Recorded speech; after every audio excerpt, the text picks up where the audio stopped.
सुस्वागतम विद्यार्थी मित्रांनो, आज आपण इयत्ता 10वी भाग 1 विज्ञान आणि तंत्रज्ञान यामधील प्रकरण क्रमांक 5 उष्णता याबद्दल शिकणार आहोत.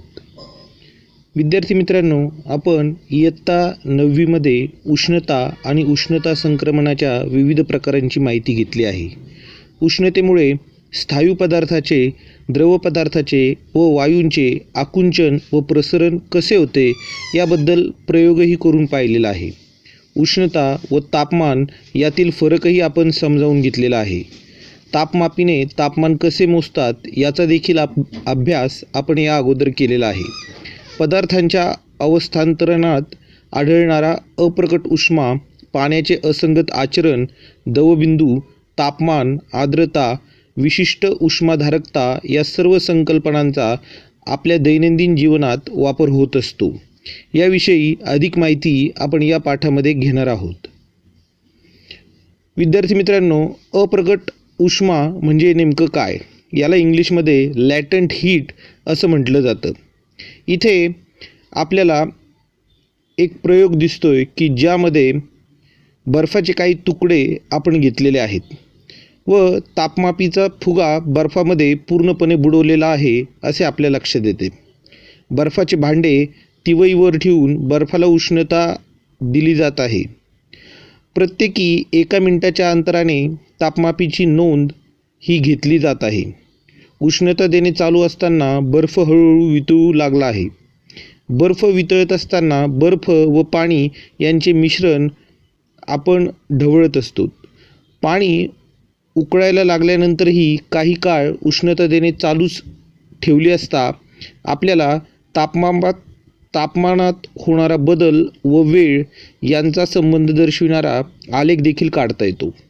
जोपर्यंत बर्फाच्या सर्व तुकड्यांचे पाणी होत नाही तोपर्यंत मिश्रणाचे तापमान 0 डिग्री सेल्सिअस एवढेच राहील. पूर्ण बर्फाचे पाणी झाल्यानंतरही उष्णता देणे चालू ठेवले तर पाण्याचे तापमान वाढू लागेल व पाण्याचे तापमान 100 डिग्री सेल्सिअस इथपर्यंत जाईल. या तापमानाला पाण्याचे रूपांतर मोठ्या प्रमाणात वाफेत होऊ लागलेले आहे असे आपल्या लक्षात येईल.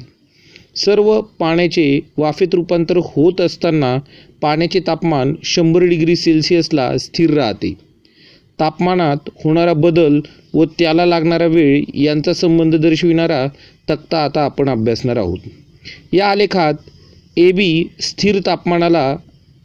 AB स्थिर तापमानाला बर्फाचे पाण्यात रूपांतर होण्याची क्रिया दर्शवितो. बर्फाला उष्णता दिली असता बर्फ एका विशिष्ट तापमानाला म्हणजे 0 डिग्री सेल्सिअसला वितळून त्याचे पाण्यात रूपांतर होऊ लागते. हा बदल होत असताना बर्फ उष्णतेचे शोषण करतो. हे उष्णतेचे शोषण बर्फाचे पूर्णपणे द्रवात रूपांतर होईपर्यंत चालूच राहते. आता इथे दिलेल्या आलेखामध्ये आपल्याला लक्षात येते की मिश्रणाचे तापमान हे स्थिर राहिलेले आहे. ज्या स्थिर तापमानाला बर्फाचे पाण्यात रूपांतर झाले त्या तापमानाला बर्फाचा द्रवणांक असे आपण म्हणत असतो. म्हणजेच पदार्थाचे स्थायू अवस्थेतून द्रव अवस्थेत रूपांतर होत असताना पदार्थ म्हणजेच येथे बर्फ हा आहे व याला उष्णतेचे शोषण केले जात आहे, परंतु त्याच्या तापमानाला वाढ होत नाही. या सर्व शोषलेल्या उष्णतेचा उपयोग अणुरेणूंमधील बंध कमकुवत करून स्थायूचे द्रवात रूपांतर करण्यासाठी होतो. स्थायूचे द्रवात रूपांतर होत असताना स्थिर तापमानाला जी उष्णता शोषली जाते तिला वितळणाचा अप्रकट उष्मा असे म्हटले जाते. यालाच इंग्लिशमध्ये latent heat of melting point किंवा मेल्टिंग असे म्हटले जाते. एकक वस्तुमानाच्या स्थायू पदार्थाचे द्रवामध्ये पूर्णपणे रूपांतर होत असताना स्थिर तापमानावर जी उष्णता स्थायूत शोषली जाते त्या उष्णतेला वितळणाचा विशिष्ट अप्रकट उष्मा असे म्हटले जाते. बर्फाचे पाण्यामध्ये रूपांतर झाल्यानंतर पाण्याचे तापमान हळूहळू वाढू लागते. ते 100 डिग्री सेल्सिअसपर्यंत वाढते. रेख BC ही पाण्याच्या तापमानातील 0 डिग्री सेल्सिअस ते 100 डिग्री सेल्सिअस अशी वाढ दर्शविते. म्हणजेच इथे एकक वस्तुमानाच्या द्रव पदार्थाचे वायूमध्ये पूर्ण रूपांतर होत असताना स्थिर तापमानावर जी उष्णता द्रवात शोषली जाते त्या उष्णतेला बाष्पनाच्या किंवा बाष्पाचा विशिष्ट अप्रगट उष्मा म्हणजेच स्पेसिफिक लॅटेंट हीट ऑफ इव्हॅपोरेशन असे म्हटले जाते. इथे सारणीमध्ये वेगवेगळ्या पदार्थांचे द्रवणांक हे दिलेले आहेत, तसेच त्यांची विशिष्ट अप्रगट उष्मा देखील दर्शविलेली आहे. यामध्ये पदार्थ आहेत पाणी म्हणजेच बर्फ, तांबे, इथिल अल्कोहोल, सोने, चांदी आणि शिसे. विद्यार्थी मित्रांनो, आपला पुढील जो काही मुद्दा आहे तो आहे पुनःहिमायन रिजिलेशन. पुनःहिमायन म्हणजे नेमकं काय? तर इथे आपल्याला एक प्रयोग दिसतोय की ज्यामध्ये बर्फाची एक लादी ठेवलेली आहे आणि त्या लादीवर एका तारेने दोन्ही बाजूला वजन लावलेले आहेत. काही काळानंतर ह्या लादीचे 2 तुकड्यात रूपांतर होते, तरी देखील बर्फ तुटत नाही. म्हणजेच दाबामुळे बर्फाचे वितळण होते व दाब काढून घेतल्यावर पुन्हा त्याचे बर्फात रूपांतर होते. या प्रक्रियेलाच पुनःहिमायन असे म्हटले जाते. दाबामुळे बर्फाचा द्रवणांक 0पेक्षा कमी होतो, म्हणजेच 0 डिग्री सेल्सिअस तापमानास बर्फ पाण्यात रूपांतरित होतो. दाब काढून घेताच द्रवणांक पूर्ववत होतो, म्हणजे 0 डिग्री सेल्सिअस होतो व या पाण्याचे पुन्हा बर्फात रूपांतर होते. विद्यार्थी मित्रांनो, पुढील जो काही मुद्दा आहे तो आहे पाण्याचे असंगत आचरण. याला इंग्लिशमध्ये ॲनॉमलस बिहेवियर ऑफ वॉटर असे म्हटले जाते. सर्वसाधारणपणे द्रव मर्यादित तापमानापर्यंत तापविल्यास त्याचे प्रसरण होते व थंड केल्यास त्याचे आकुंचन होते, परंतु पाणी वैशिष्ट्यपूर्ण व अपवादात्मक आचरण दाखवितो. म्हणजेच 0 डिग्री तापमानाचे पाणी तापविले असता 4 डिग्री सेल्सिअस तापमान होईपर्यंत त्याचे प्रसरणाऐवजी आकुंचन होते. 0 डिग्री सेल्सिअसला पाण्याचे आकारमान सर्वात कमी असते आणि 4 डिग्री सेल्सिअसच्या पुढे तापमान वाढविल्यास पाण्याचे आकारमान वाढते. 0 डिग्री सेल्सिअस ते 4 डिग्री सेल्सिअस या तापमानादरम्यान असणाऱ्या पाण्याच्या आचरणास पाण्याचे असंगत आचरण असे म्हटले जाते. 1 किलोग्रॅम वस्तुमानाच्या पाण्यास 0 डिग्री सेल्सिअसपासून उष्णता देत तापमान व आकारमान यांच्या नोंदी घेऊन आपण त्यांचा आलेख देखील काढू शकतो. आपल्या असे लक्षात येते की तो वक्र असेल. या वक्र आलेखावरून स्पष्ट होते की 0 डिग्री सेल्सिअसपासून 4 डिग्री सेल्सिअसपर्यंत पाण्याचे तापमान वाढविल्यास त्याचे आकारमान वाढण्याऐवजी कमी होते.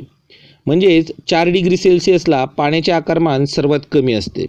म्हणजेच पाण्याची घनता 4 डिग्री सेल्सिअसला सर्वात जास्त असते. इथे आपल्याला या आलेखामध्ये असं लक्षात येतं आहे की पाण्याचं आकारमान हे काय झालेलं आहे, वाढण्याऐवजी हे कमीच झालेलं आहे. तर होप या शास्त्रज्ञांनी तयार केलेल्या उपकरणाच्या आधारे आपण पाण्याचे असंगत आचरण हे अभ्यासू शकतो.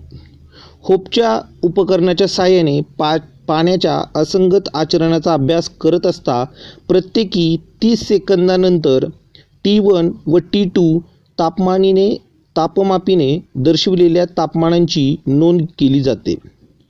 आता इथे तापमान y अक्षावर आणि वेळ x अक्षावर घेऊन आपण त्यांचा आलेख देखील काढू शकतो.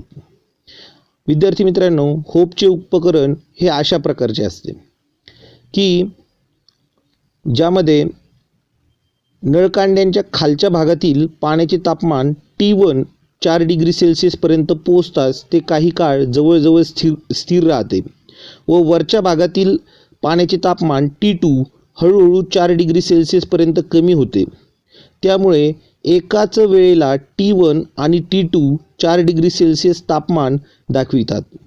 यानंतर मात्र वरच्या भागातील पाण्याचे तापमान जलद गतीने कमी होत असल्याने वरची तापमापी म्हणजेच T2 प्रथम 0 डिग्री सेल्सिअस तापमानाचे नोंद करते व त्यानंतर खालची तापमापी T1 0 डिग्री सेल्सिअस तापमानाची नोंद करत असते. आता इथे आलेखाच्या साहाय्याने देखील आपण हे अभ्यासू शकतो. पण विद्यार्थी मित्रांनो, सुरुवातीस नळकांडीच्या मध्यभागील पाण्याचे तापमान सभोवतालच्या गोठण मिश्रणामुळे हे कमी असते. नळकांड्याच्या मध्यभागातील पाण्याचे तापमान कमी झाल्याने त्याचे आकारमान कमी होते, त्यामुळे त्याची घनता वाढते. परिणामी जास्त घनतेचे पाणी खाली उतरते. या कारणामुळे खालच्या भागातील पाण्याचे तापमान सुरुवातीस जलद गतीने कमी होते. नळकांड्याच्या खालच्या भागातील तापमान जेव्हा 4 डिग्री सेल्सिअस होते तेव्हा त्या पाण्याची घनता उच्चतम होते. नळकांड्याच्या मध्यभागातील पाण्याचे तापमान 4 डिग्री सेल्सिअसपेक्षा कमी होते तेव्हा ते प्रसरण पाहू लागते. आता त्याची घनता कमी होते व ते तळाकडे न जाता वरील भागाकडे जाऊ लागते. म्हणून वरच्या भागातील पाण्याचे तापमान जलद गतीने 0 डिग्री सेल्सिअसपर्यंत कमी होते. परंतु तळाशी असणाऱ्या पाण्याचे तापमान 4 डिग्री सेल्सिअसवर काही काळ स्थिर राहते व नंतर तेही 0 डिग्री सेल्सिअसपर्यंत कमी होते. अशा प्रकारे होपच्या उपकरणाच्या साहाय्याने आपण पाण्याच्या असंगत आचरणाचा अभ्यास हा करू शकतो. आता विद्यार्थी मित्रांनो, इथे थंड प्रदेशातील प्राणी हे त्या पाण्यात देखील जिवंत राहतात. याचं कारण हे पाण्याचं असंगत आचरण हेच आहे. इथे वेळ व तापमान यांचा देखील आलेख हा दर्शविलेला आहे की जिथे वरच्या भागातील तापमान हे T2 ने व खालच्या भागातील तापमान हे T1 याने दर्शवलेले आहे. धन्यवाद विद्यार्थी मित्रांनो.